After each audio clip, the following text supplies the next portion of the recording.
Okay, I'm almost ready to put this pancake box up there. I put the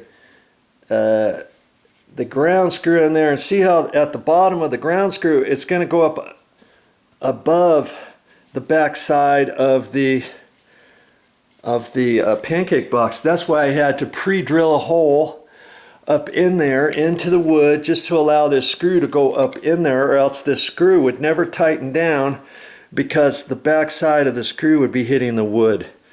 Okay, and I had marked the holes, my mounting ones, and I took a little drill bit and pre-drilled up in there a little bit. And then see this little thing here, I just took a screwdriver and just kind of put it in there and see if I can stretch that out. It's designed to put your Romex right through there, and then it's going to pinch it on there, see?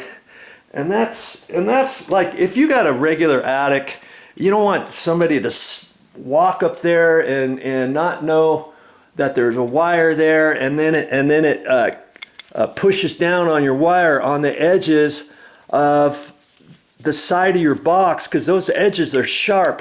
That's why you have this, so that when the wire goes up there, your wire Romex cabling on the sides don't hit on there. But you know, if it didn't come with that, and if I forgot to purchase one of those, I could have done it without it, but code says you got to have something. And but you see up here, there's no attic, so it's like, what's ever going to happen? But nevertheless, they say it's code. Now, if you know what a Romex connector is, you could put a Romex connector in there, and it's got a bolt that comes through here, and it's got a nut that you would tighten down, and then it's got two screws that screw on there that clamps down, and you may have to do that there depending how much room you have over there. And then you could do that down lower, and then you could just push the whole thing up into the ceiling. You could do it that way too, see? Okay, so now it's about getting up there, fishing my wire through there, allowing enough coming down. I allow, 8-9 inches or so, and then I can trim it off or whatever when I get done, and then I'll just pull the excess back that way, or I can leave it up there or whatever. That's our next step. All right, I'm going to get up there. Sometimes I explain something and thinking I've explained it enough and for it to make sense, and somebody will say, "Hey, way to go, Joe. You didn't show us how to do it. You just explained it." And I'm like, well, isn't that about the same thing? If I'm going through all the effort to explain and kind of show you down below, can't you get the idea? Some people can, some people can't.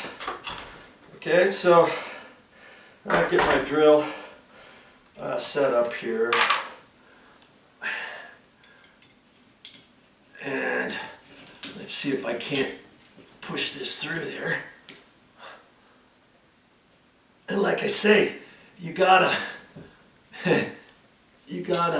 kind of mess with it a little bit. Okay, there it goes. See? That keeps this box on there tight, see? Now I can slide it up however far I need. That's probably enough, right? That's probably plenty. And I can swivel it back. I can push the excess up, because this box is not going to go anywhere. See? I already double checked to make sure it would go up in the hole, and that screw goes up in there, and that looks pretty good where I've pre-drilled the holes. Oh, okay, I can see. See, I may have to shift that ever so little. Okay. And I pre-drilled the holes because that TGI is 25 years old, and it was tough just to drill a hole in it, and that stuff is compressed wood, and it's designed to be nice and stout. Now, okay, where's my hole at? Oh, there it is.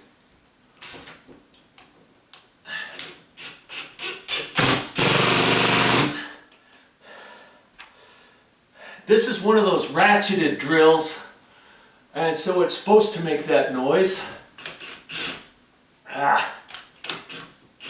trying to get it in to one of those pre-drilled holes I did.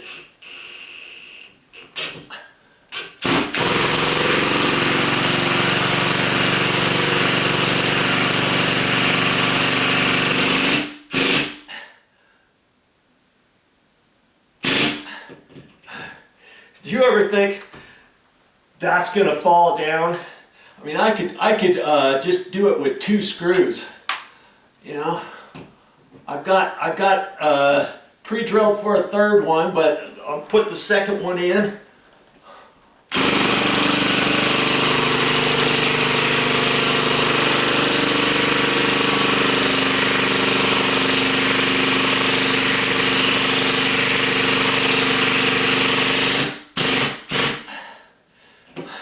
Now, if I had a regular drill, I'd have to pre-drill those holes out just a hair further, because there's no way I could get it in there, even on high. So for that reason alone, I like the ratcheted drill. Do you really think I need to put another one in? I probably don't, but I'm going to.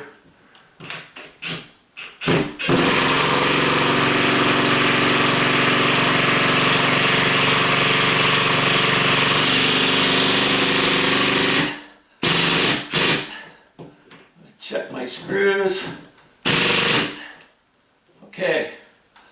Wow. Oh, I'm glad that portion of the project is done. Just to get that up there. Can you believe it? Can you believe it? Whew. Man, oh man, oh man. Oh. Now see, any ceiling fan that you install, if you do the pancake box technique, kind of like how I'm showing you, you can do it, but you've got to obviously hit a joist, and you've got to do it in such a way to get the wire across there and all that. Now, they have other brackets at the store, but I wouldn't have been able to use anything else because there was no attic.